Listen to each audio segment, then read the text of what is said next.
Before America struck Iran Saturday, another operation was already underway. 6 days earlier, Kurdish fighters were mobilizing. Hundreds reportedly slipped across the border into Iran, setting up for a possible ground offensive. The White House says it never signed off on the foreign insurgency plan, but America's partnered with the Kurds in the past. The Kurds have real muscle. There's over 40 million of them spread across the Middle East, and they control strategic areas around the Iran-Iraq border. President Trump reportedly spoke with Kurdish leaders on Sunday, and today he signaled to Reuters he'd support a Kurdish incursion. Quote, "I think it's wonderful that they want to do that. I'd be all for it." But when asked if the U.S. would provide air cover, Trump said, "Can't tell you that," but maintained the objective for the Kurds is to win. Rubio says, "We're not arming them," but, quote, "You never know with the Israelis." The New York Times says the CIA has previously given small arms to the Kurds as part of a covert program to destabilize Iran before the war. Kurdish leaders are publicly denying a ground offensive, but Axios says it could start later this week if the United States gives the green light. Kurds don't have the ethnic clout to rule the Iranian capital, but they have guns and mojo. And remember, many of them used to live in Iran, so they know the ropes. They could draw the Iranian Republican Guard units out into the open and expose them to U.S. airstrikes. They could also provide security for the Iranian people in the capital and help prevent another regime crackdown. John Kiriakou is a former CIA agent. Do you think the Kurdish play is a distinct possibility?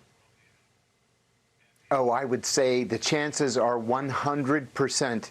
The Kurds have long worked with the United States. They are brave fighters, pro-American. We've worked with them very closely in the past against Saddam Hussein. We worked with them in Syria against Bashar al-Assad. This is a logical next step. Okay, there they are doing cartwheels over fire. That's an interesting training technique. I've never seen anybody do that before. But in all seriousness, what would be the strategy once they cross the border?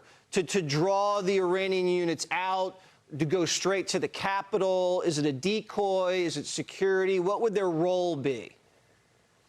I think it's probably the first. They likely couldn't make it all the way to Tehran without significant assistance from the United States, but I don't think that would be the goal. I think the goal would be to capture areas that historically have been Iranian Kurdistan and to draw the Revolutionary Guard out so that they would be that much easier to strike. Do you see other ethnic groups move into Iran proper? We're hearing Azerbaijan got hit, and they got some hardcore fellas that have been licking their chops to go south for quite some time.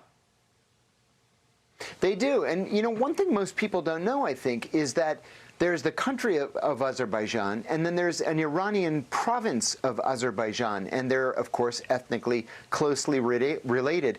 I think the Azeris were really, really angry when this strike came their way yesterday, I guess it was, and I think that they would be very happy to work with the United States on this. So we have to assume we have CIA officers inside the Iranian capital. What are they doing right now? I'm not sure that there are CIA officers per se in the capital. CIA agents, those people who are recruited by the CIA, I'm sure are all over the place. And historically, the Israelis have had just an incredible intelligence presence all across Iran. The Israelis are very, very active in Iran. They have been for years. I would think that what they are reporting back to their handlers, whether American or Israeli, is essentially targeting information at this point.